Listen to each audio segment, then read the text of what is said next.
Hi, everyone. My name is Katherine Sharp. I am a fellow in the Leadership in Preventive Medicine Fellowship, and today I'll be talking to you about DARNCAT from Motivational Interviewing.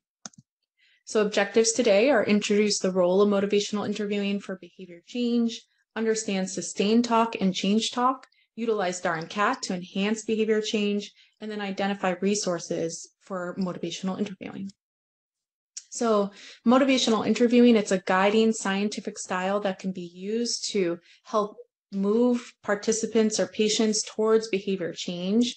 And it's really trying to use someone's internal or intrinsic motivation and evoke that behavior change. So it's a partnership with the patient or the participant, and you're trying to resolve some of the ambivalence surrounding these issues. It might be with risk factors for chronic disease. It might be different problems, but things like weight problems, alcohol, drug use, sleep, exercise, and nutrition. So when you think about motivational interviewing, you can think about some core concepts, some keywords and phrases that you want to listen out for when you're going through an encounter. And this can include sustained talk and change talk. So we'll start with sustained talk.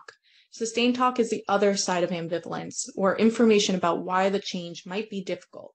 So I prefer not to change my diet right now. I don't have the time to cook my meals. I want to quit smoking, but it's the only thing that makes me feel relaxed at the end of the day. So oftentimes sustained talk might be mixed in with change talk. So you want to listen for that sustained talk, you want to acknowledge it, but you will also want to help move past it and move towards that change talk. And you can do that by using some of the core techniques and tools in motivational interviewing. So once you move past the sustained talk, you're trying to move towards that change talk, or speech that favors movement towards change. And change talk is associated with enhanced motivation for change. So you want to listen for and elicit that change talk. And you can do that by also reflecting and strengthening that change talk as well. So one of the mnemonics to remember some of the key phrases and words that you're going to listen out for in an encounter is DARNCAT. So we'll go through what that mnemonic is. But the first part is desire. So statements about preference for change. What they would like to change, what is their preference? So I would like to, I want to, I wish. I wish I could quit smoking. Ability, statements about capability for change, how confident they are to feel about this change, that they can make this change. I could, I can, I might be able to. I might be able to quit smoking if I use some of the medications that you mentioned before. Reasons for change, specific arguments for change, why and what would be good. I would probably feel better if I want to change because. I would probably feel better if I quit smoking. Need for change. Why does it matter? Why would they change? Often based on values or external consequences. I ought to, I have to, I really should. I have to quit or I'll end up back in the hospital. So that's the darn part of the mnemonic DARNCAT. And then we move on to the next part, which is CAT.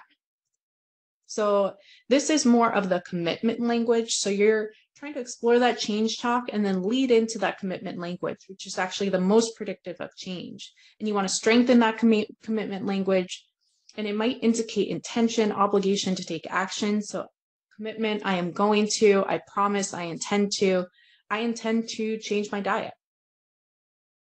Activation, statements about their willingness to change. I'm ready to, I will start tomorrow. I am ready to start going for a walk every day. Or taking steps, statements about action already taken. I actually went out, and this week I actually went out and I went to the gym for 30 minutes. Putting it all together. So you want to listen for that sustained talk and then move towards that change talk and then that commitment language. You can remember change talk and commitment language by the mnemonic DARNCAT, and you really want to strengthen and bolster that commitment and change talk to help enhance behavior change when you're working with different chronic conditions or risk factors. And so you can use these different techniques, phrases, languages to listen out to and enhance that behavior change. So I included some resources and my references, and thank you.